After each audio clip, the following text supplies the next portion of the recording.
Good morning to all students. Today we are going to start our unit number 3rd, data handling.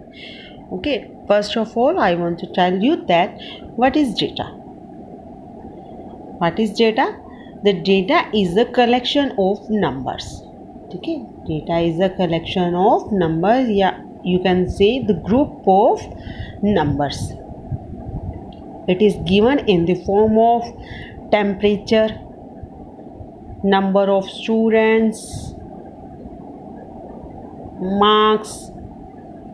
For example अगर आपकी class में number of students given है 45 students के marks given हैं, किसी भी place का temperature given है, सो ये जो सब डेटा होता है, ये जो सब इंफॉर्मेशन होती है वो किस फॉर्म में दी जाती है? नंबर्स की फॉर्म में. ठीक है, ये किस में दी जाती है? नंबर्स की फॉर्म में. और ये जो नंबर्स की फॉर्म में ये जो इंफॉर्मेशन गिवन होती है that is known as data. Okay, next is handling. What is handling? Handling mean to say to arrange the data. To arrange the data mean to say data को arrange करना. आपको irregular form में अगर मान लो 2 3 5 9 3 4 इस type से दिया हुआ है, ठीक है, तो आप उसको या तो असेंडिंग ऑर्डर में सेट करोगे या उसको डिसेंडिंग में करोगे, फिर उसको टेबुलर फॉर्म में उसको सेट करोगे. टेबुलर मीन टू से ऐसे एक टेबल बनाओगे तो इसमें यहाँ पे नंबर्स राइट करोगे, ठीक है, फिर उसको नंबर्स को इसमें आप राइट कर सकते हो जैसे 2 3 5 2. How many time 2 occurs? Only 1 time. So ये जो जितनी बार नंबर आता है ये उसकी फ्रिक्वेंसी होती है.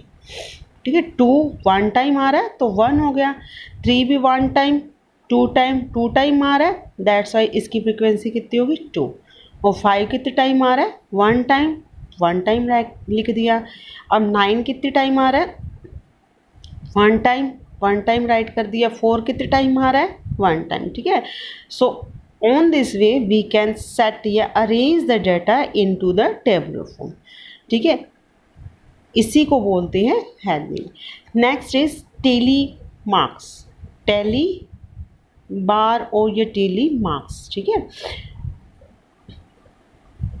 अब ये टेली बार क्या होता है? टेली बार मिनटों से कोई भी अगर आपको डेटा गिवन है 2 3 4 5 उसको टेली मार्क्स में आप कैसे शो करोगे? जैसे 2 है तो 2 के लिए आप टेली बार शो करोगे 2 स्टैंडिंग लाइंस.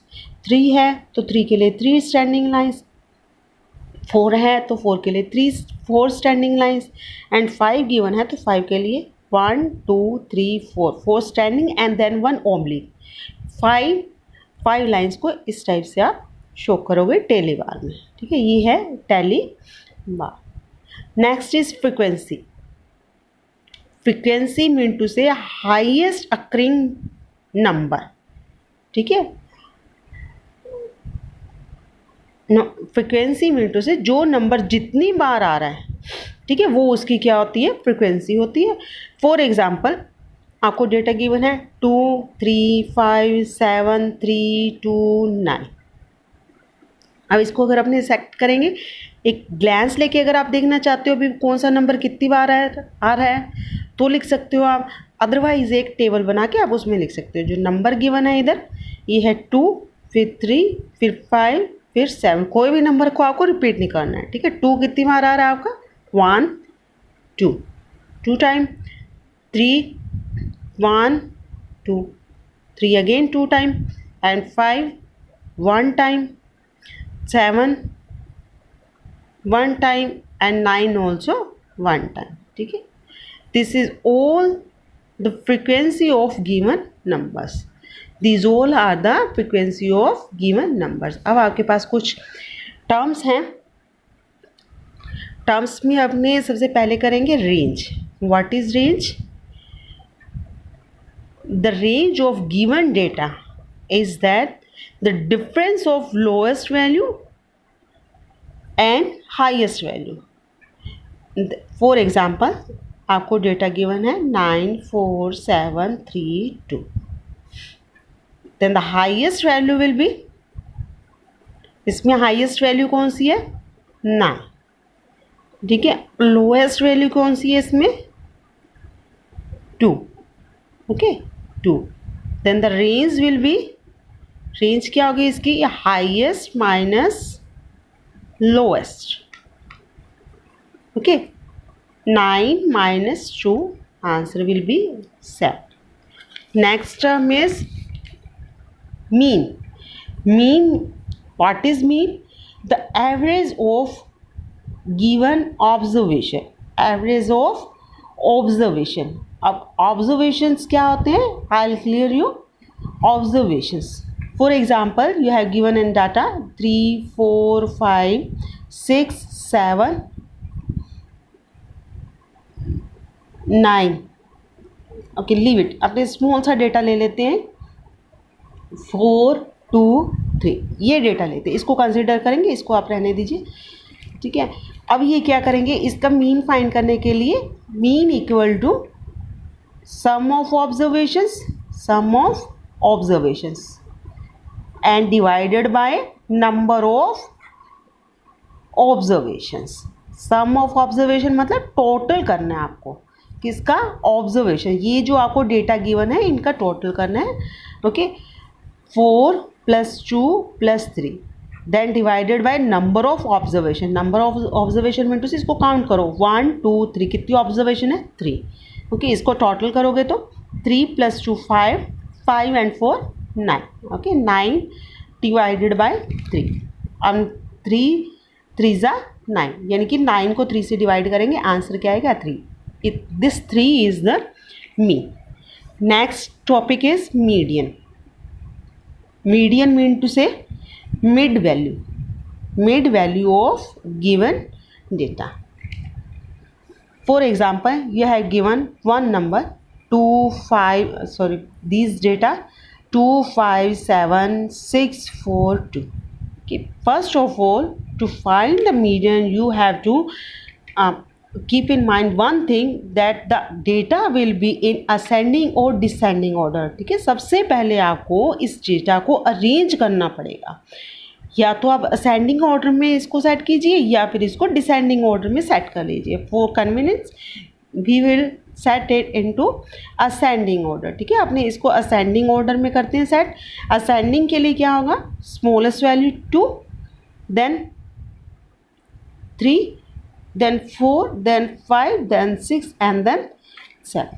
ओके अब ये देखिए असेंडिंग में सेट कर लिया आपने. अब मिड वैल्यू कौन सी है इसकी, मिड वैल्यू मीन टू से आप लेफ्ट साइड में जितने नंबर्स लीव करोगे, ठीक है, उतने ही आप राइट साइड में लीव कर दो. 1, 2, 3 नंबर लीव किए, इधर भी 1, 2, 3 नंबर लीव कर दिए, बीच में क्या रह गया आपके 5. ठीक है. तो यहाँ पे आपका जो मीडियन है, जो मिड वैल्यू है, वो क्या आ जाएगी आपकी 5. Median will be 5. Yes. Next topic is mode. Mode mean to say highest occurring value. Highest occurring value.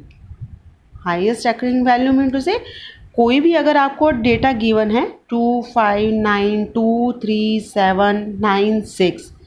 For example ये डेटा गिवन है. अब इसमें जो भी नंबर सबसे ज़्यादा बार आया है, जो भी नंबर सबसे ज़्यादा बार आया है वो उसका क्या होगा, मोड होगा. ठीक है.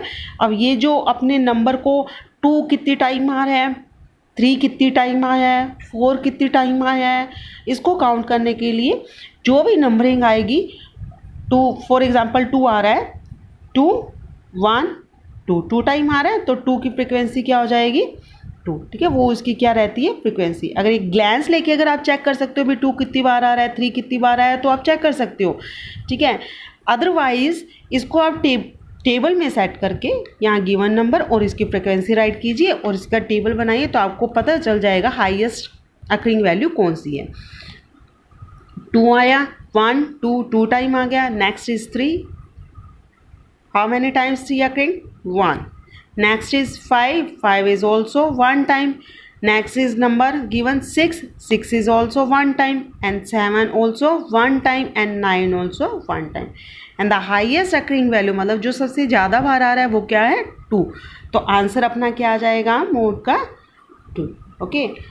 Okay student, this is all about your introduction of data handling. Rest of the part I'll send you in next video. Okay, if you have any queries, then please ask me and discuss with me. Okay, thank you.